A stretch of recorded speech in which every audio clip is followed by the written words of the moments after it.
Never go to the second location. Always trust your gut. Hello, my name is Chrissy Champagne, and you are listening to Residue, a true crime podcast dedicated to keeping you paranoid. It's also a true crime podcast dedicated to telling you the truth behind your favorite films. And today's film, it's a rough one. I'm going to warn you guys ahead of time. This episode contains a discussion of incest, domestic abuse, and homicide. So, listener discretion is severely advised for this episode. I've been losing my mind even doing the research in this. And let me tell you, the Lifetime movie Husband, Father, Killer, the Alyssa Pladl Story, it's going to wreck you.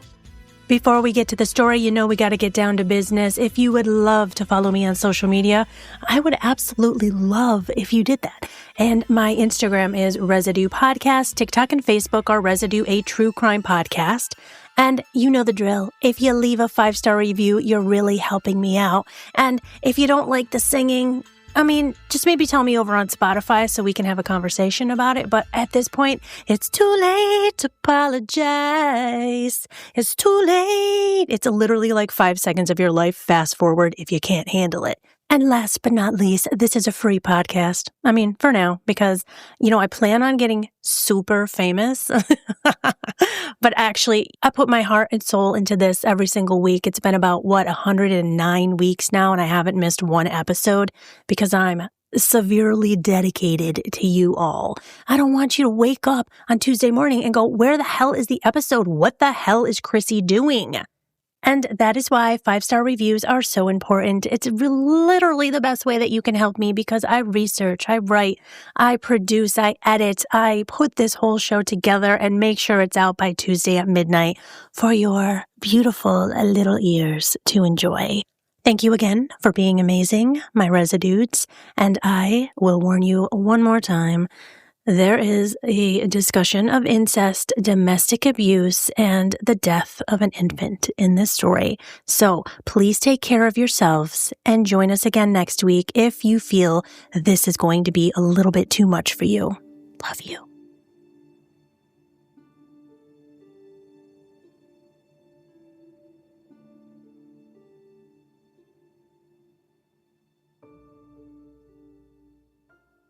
Husband, Father, Killer, the Alyssa Pladl Story is a 2024 Lifetime true crime drama, and it is inspired by the real events involving Alyssa and Stephen Pladl and their daughter, Katie.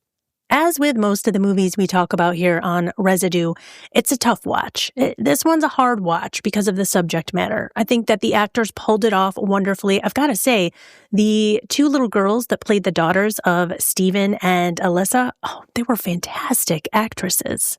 So Jocelyn Picard played Caroline Pladl and Belle Ferguson played Jenna Pladl. I was watching them and thinking these 2 are going to be stars one day, like major stars.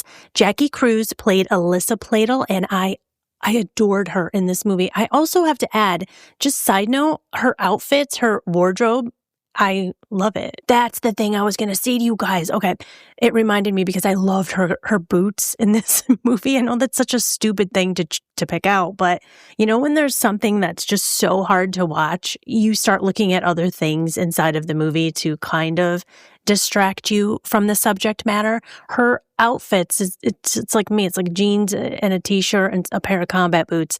And then I started noticing that everybody was wearing the same combat boots. Okay. And so I thought, did they have some kind of deal with Doc Martens while they were making this movie? Because the entire cast is wearing these boots. And on that note, I was probably trying to distract myself while watching it, but I was also trying to distract you right now, give you something to kind of giggle about, because what we are about to talk about is not going to be fun.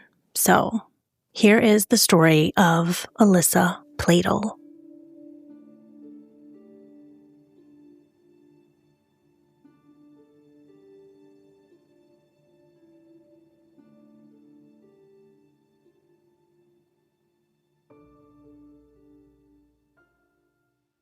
Adoption is often framed as a story of rescue, of healing, and for many families, reconnecting with biological relatives brings long-awaited answers and a sense of identity. But in rare and devastating cases, reunification exposes unresolved trauma, power imbalances, and psychological vulnerabilities that can turn dangerous. The Pladl family tragedy is one of those cases. It's a story where adoption, abuse, and failure collided with fatal consequences. And when biological relatives meet for the first time as adults or adolescents, especially after adoption or a long-term separation, researchers have observed a phenomenon called genetic sexual attraction, or they call it GSA. GSA is not a diagnosis. It's a term used to describe this intense emotional or sexual feeling that can emerge in reunions where the natural incest taboo never formed. The Pladl case, it forces this uncomfortable conversation about how little protection exists for adoptees navigating reunification and how quickly boundaries can be violated, especially when an adult caregiver exploits vulnerability. This story begins long before the headlines, long before the made-for-television movie. This story begins with 15-year-old Alyssa Pladl and 23-year-old Stephen Pladl. Stephen Pladl was born April 6, 1975. According to an ABC11.com article, a classmate of Stephen, who did not want to be identified, said that Stephen was always being bullied. He wore the same clothes to school almost every day. He didn't really have any friends, and he says that he was just teased a lot. Quote, I remember in high school distinctly, he always wore the same hockey jersey, San Jose Sharks. Every day. And we would be in the same gym class. They'd have different grades in the same gym class. And he was the type of kid that he would just never change for gym class. People made fun of him, and I felt pretty bad for him because he always seemed like a really quiet kid, stayed to himself. And if I can look back now with my lens, I would say there was something off. In 1995, Stephen Pladl, at age 20, he met and groomed Alyssa Garcia, who later became Alyssa Pladl, and she was only 15 years old. Alyssa Pladl was born in 1980 in San Antonio, Texas, and she met Stephen Pladl on the internet in 1995. And she was seduced by Stephen. They became a couple almost immediately. When they met over the internet, Stephen was living in Levittown, New York. He quickly traveled over to San Antonio, Texas to start a sexual relationship with 15-year-old Alyssa. And Alyssa ran away with him. They ran away and they went to live in New York. And Alyssa becomes pregnant at age 16. On January 29th, 1998, Alyssa gave birth to their first child. She was 17 at the time that she gave birth to a baby girl that they named Denise Pladl. And Alyssa starts to realize that this relationship with Stephen is basically a living nightmare. Stephen just can't hold down a job, or he really just does not want to. He was such a child. He would have these incredible mood swings constantly. Alyssa said that he would beat their cats. Yeah, there we go with some serial killer shit. He verbally abused Alyssa, and she says that he was just horrible with their baby girl, Denise. If Denise was crying too much, Stephen would pinch the baby. And Stephen decided that the best thing to do when the baby is crying is to put her in a cooler. Yeah, like one of those coolers you bring to the beach and you put your beer in. He would put the baby inside of that and then put the lid on. So Alyssa knows. She's smart. She is a smart girl. She is like, I can't do this. I have to give this baby up for adoption because he's abusive and I can't handle it. I'm not going to be able to believe that my baby is safe if he is ever alone with her. So the best possible solution is to give Denise to a loving family that will care for her and that will keep her safe. Alyssa said that Stephen was a special kind of scary and that he owned a number of guns. So at just 8 months old, they put their baby Denise up for adoption. And Alyssa told the Associated Press, it was so hard to give her up, but I had to because I wanted her to live and be happy. And Denise was happy. She was adopted by Kelly and Anthony Fusco from Dover, New York. They renamed Denise Katie Rose Fusco. The Fuscos were described as good people by their neighbors. Katie grew up with a sister, Nicole, and she attended Dover High School. She graduated in 2016, and her intention was to attend Dutchess Community College for a little bit, study art, and then she was going to transfer to SUNY Purchase to study digital advertising. So Katie was a really talented artist, and according to the Hartford Courant, she completed a portfolio depicting the struggles faced by women throughout American history, and she also led a group of female students who petitioned the Dover, New York Board of Education to change what they deemed a sexist dress code. And Katie became known around her high school for these really funny and spontaneous comic strips that she would draw and hand out. Katie wrote in her portfolio, "A pen and something to draw on became a safe place for me. Ink became my weapon against rules and regulations. There wouldn't be a corner in a classroom or park that didn't have a secret little character living on it. Ask an artist why creating is important to them, and they won't ever stop giving out reasons. To be short, for me, a life without art is no life at all." In August of 2016, when Katie was 18, she wanted to meet her biological parents, and she let her adoptive parents know that she found them on Facebook. For many adoptees, searching for biological parents is driven by a need for identity, medical history, and a sense of belonging. And experts note that reunification often comes with very intense emotions, especially when the meeting happens quickly and without professional guidance.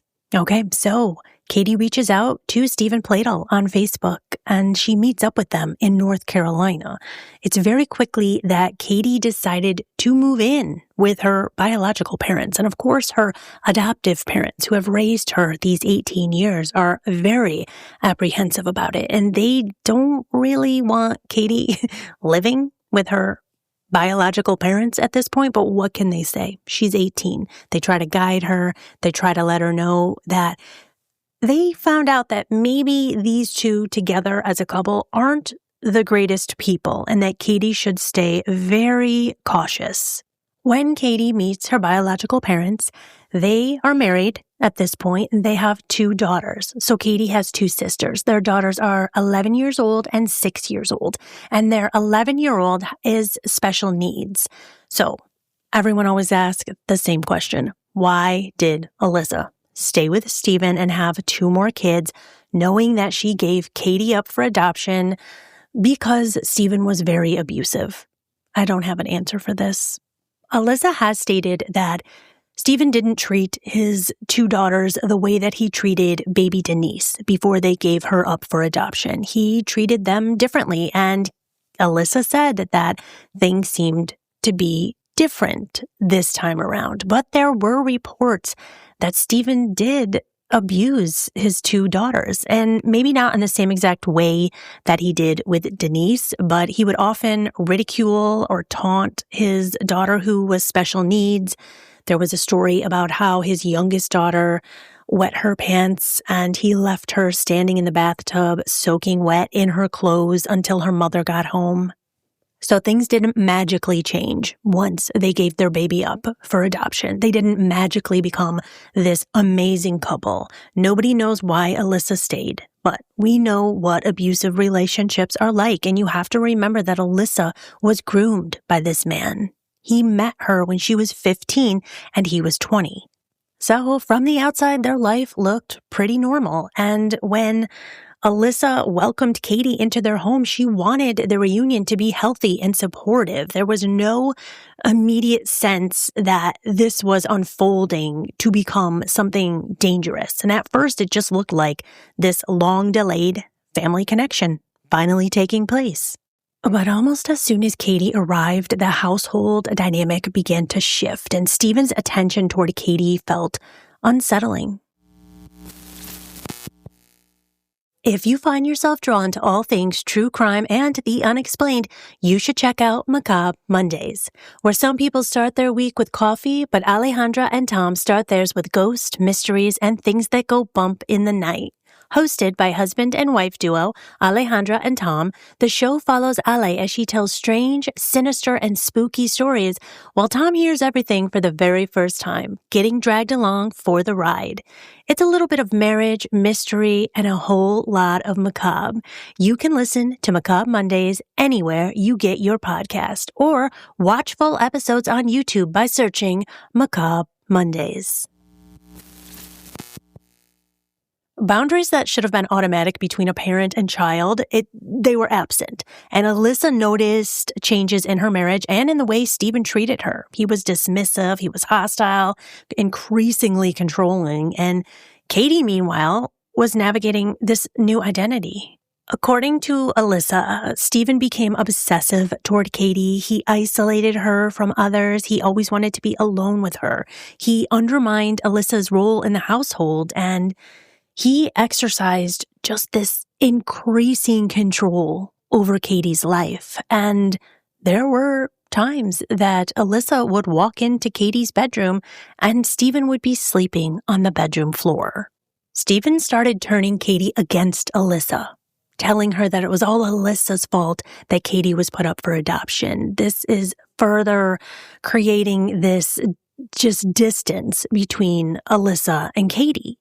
And Stephen starts telling Alyssa that it's none of her business where he sleeps, that he's allowed to sleep on his daughter's bedroom floor. They get into this huge fight, and Stephen storms out of the house with Katie. Katie walked into a broken home. Things were just already crazy and intense when Katie arrived. Alyssa had one foot out the door. Stephen had always been abusive and controlling, but when Katie arrived, Stephen became even crazier. He's changing his appearance. He's starting to act more like his younger self. He's acting like he's in his 20s again. He's now in his 40s, but he's wearing tight clothes. He shaved off his beard. He's trying to be young and hip like Katie. And Katie is becoming enamored with him. In the fall of 2016, Alyssa decides to move out and start the separation process. She brings her 2 daughters with her, but Katie decides to stay with Stephen. According to an ANETV.com article, adoptions are traumatizing in the sense of being given away. And even with the most loving adoptive parents, for some kids, the being given away part is the big issue. And that would make a daughter very susceptible to an abuser like Stephen. And if he is that manipulative and he prefers younger women, this may have been his ultimate dominance or his ultimate win. And she would be very vulnerable in a situation like this. And this is all according to psychologist Christine Courtois. Okay, so Alyssa has left the home. She's taken her children. She starts a new life. She gets a new home. She even starts dating, and she meets this amazing man.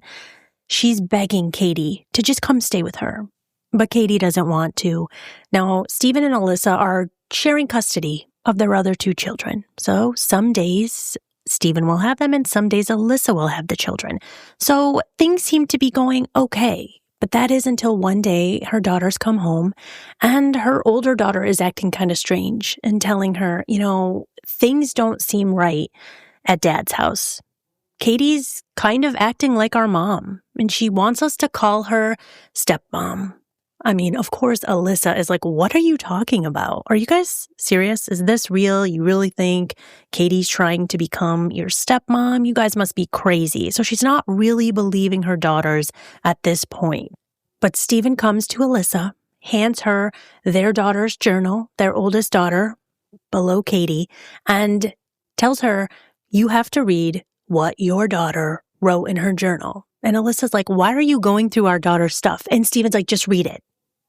This is what the entry said. Katie is pregnant. Dad says they feel like couples. Did they get a little too drunk that night? My dad is a slut. He's Satan. He's fucking Satan. He'll go to hell, but he won't be the one getting tortured. He'll be the one torturing people. Alyssa reads this journal entry and loses her damn mind, as any of us would. She goes crazy. She goes to Stephen's house like, what the hell are you doing? Can you even comprehend what went through her mind? The journal also said that Stephen is making Katie the stepmom, that Stephen is saying that the kids have to call Katie their stepmom. So Alyssa's like, oh my God, they were telling me the truth. Alyssa immediately contacted police and told them what she read in the journal, and an investigation was formed in 2017 against Stephen and Katie Pladl. By this point, Stephen and Katie had moved in with Stephen's mother, and they were living in North Carolina. So Alyssa calls Stephen, and he confirms, yes, we're in a relationship and Katie is pregnant. And on July 20th, 2017, Stephen and Katie, father and daughter, got married in Maryland, and they were lying on their marriage documents that they weren't related. I mean, they both had different last names. I'm not sure how that went down, but the wedding was attended by the in-laws. The wedding was attended by Stephen's mother and Katie's adoptive parents.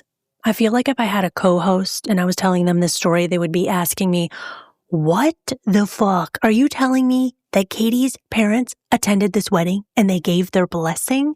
I know, believe me, I can't believe it either. And I don't know what to say about that. I don't know what goes through someone's mind when this happens. It's like unfathomable. And even more unfathomable, Katie gives birth to their son, Bennett Kieran Pladl, on September 1st, 2017.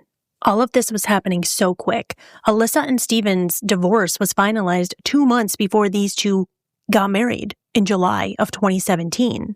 Stephen, Katie, and their new baby boy, Bennett, moved to a house on a cul-de-sac in Knightdale, North Carolina.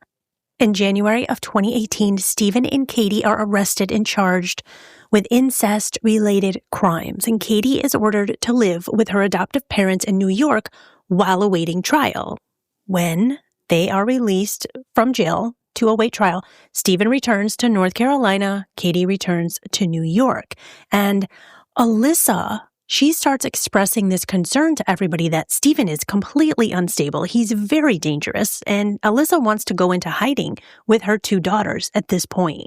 Stephen's mother was given custody of baby Bennett, and Stephen lawyered up. He had a lawyer named Rick Friedman II, and this lawyer alleges that there was never any pressure on Stephen's end for Katie to be in a relationship with him.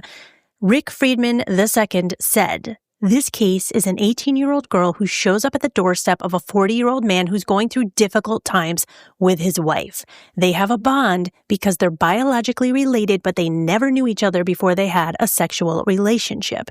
He was head over heels in love with her, so much so that outweighed the issue of them being biologically related." I mean, how are you going to, guy, you can't spin this one, okay? I know you got a tough job being the lawyer for this piece of shit, but you can't spin this.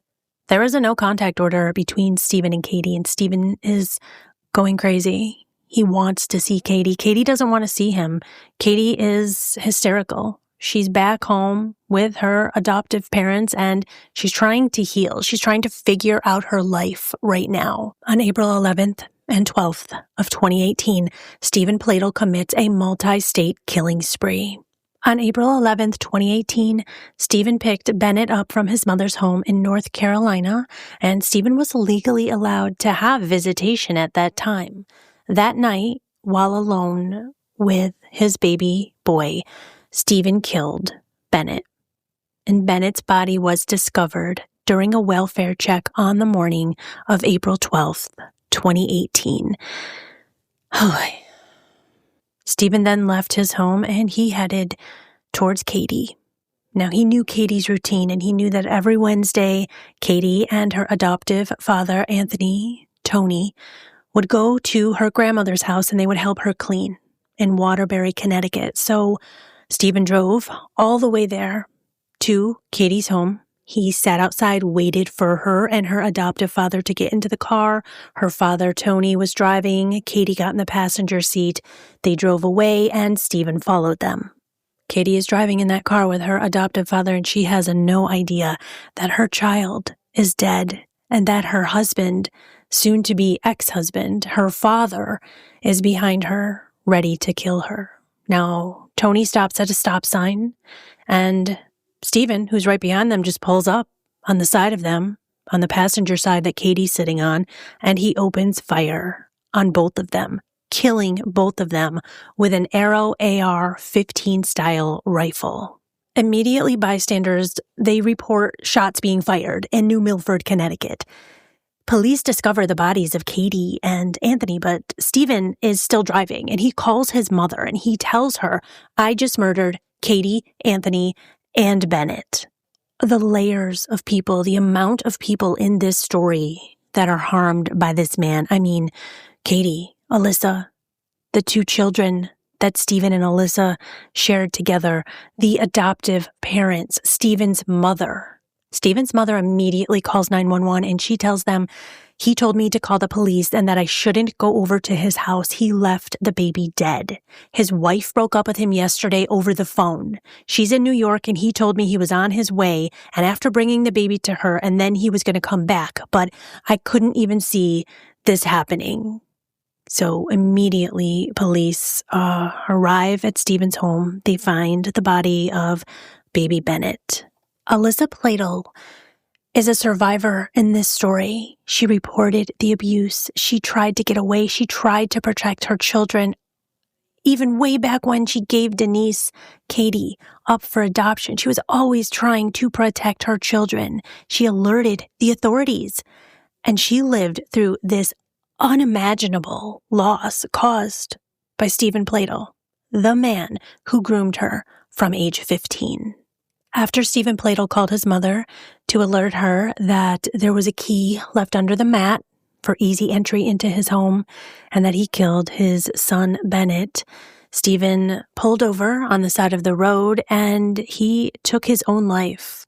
Katie, her father, Anthony, and her baby boy Bennett were all buried together in Dover Plains, New York. Alyssa Pladl told CBSNews.com that she struggles to make sense of it all.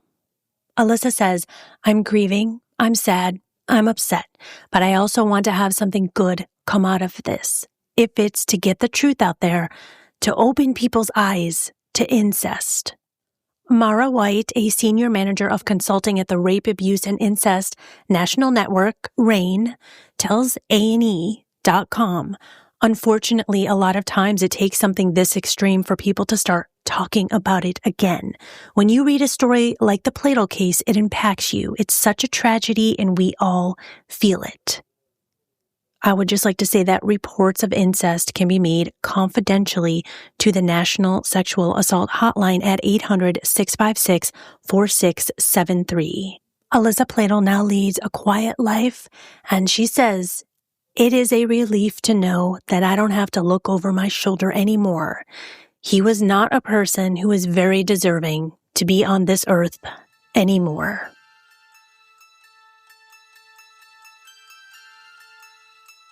Stay safe and stay paranoid. Stay paranoid.